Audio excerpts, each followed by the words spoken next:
নমস্কাৰ। এটা কথা বহুত ওলাইছে ৰিয়ান পৰাগক লৈ। ৰিয়ানে বহুত ভাল খেলিছে এইবাৰ আৰু তাক সৰুৰ পৰা দেখা পাইছোঁ আমি, কাৰণ মই নিজে এজন ক্ৰিকেটাৰ হয়।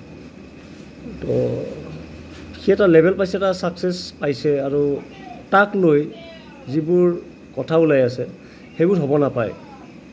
ঠিক আছে, এই আমাৰ এইবোৰ নকওঁ আৰু, নৰ্থ ইষ্ট হয়, আছাম হয়, এইবিলাক নকওঁ আৰু। বাৰু যিয়ে নহওক, এনেকুৱা টেলেণ্ট এটা ওলাই আহিছে, তাক ছাপোৰ্ট কৰিব লাগে। আৰু কোনোবাই কিবা চাৰ্চ কৰিছে, এইটো তাৰ পাৰ্চনেল মেটাৰ হয় হা। আৰু সেই মেটাৰত কোনোবাই কিবা কিবি কৰি এটা নিউজ বনাই ভিউজ লৈ কিবা কিবি কৰি এইবোৰ ফাল্টু কথা কৈ লাভ নাই। আৰু ৰিয়ান পৰাগ আমি চিনি পাওঁ এজ এ ক্ৰিকেটাৰ, চ' তাক ক্ৰিকেটাৰ হিচাপে তাক চালে হ'ল। বাকী তাৰ সি কি কৰিছে কি নাই এইবোৰ লৈ যা তা নিউজ। আৰু ক'বলৈ বেয়া লাগে, মোৰতো বহুত ডাঙৰ চেনেল নহয়, বাছ মই এনেই খোলা আছে, কেতিয়াবা মই ভিডিঅ' দিওঁ।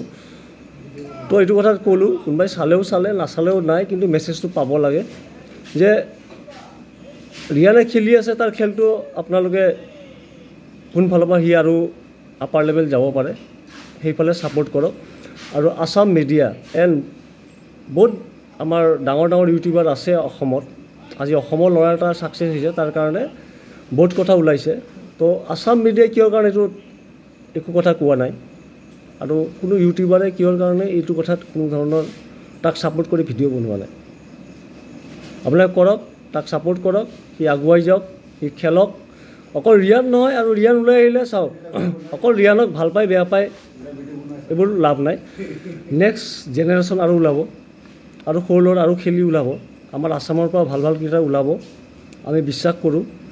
তো তেনেকুৱা ক্ৰিকেটবিলাক ওলাই আহিব দিয়ক, খেলিব দিয়ক, আপাৰ লেভেল যাব দিয়ক। আৰু ক্ৰিকেট এটা গেম হয় হা, আৰু এজন প্লেয়াৰে বহুত কষ্ট কৰে, টাইম দিব নোৱাৰে, নিজৰ ঘৰতো টাইম দিব নোৱাৰে, ইমান কষ্ট। আৰু বহুত ডাঙৰ ডাঙৰ কথা কয় মিডিয়াও। তো আছাম মিডিয়াও ছাপোৰ্ট কৰকচোন, চাওঁ। কাৰণ এজন প্লেয়াৰে যিখিনি ফিটনেছ প্ৰগ্ৰেম কৰে সেইখিনি এদিন আহি চাই যাব, কৰিব নালাগে, এদিন চাই যাব, তাৰপাছত ডাঙৰ ডাঙৰ কথা ক'ব।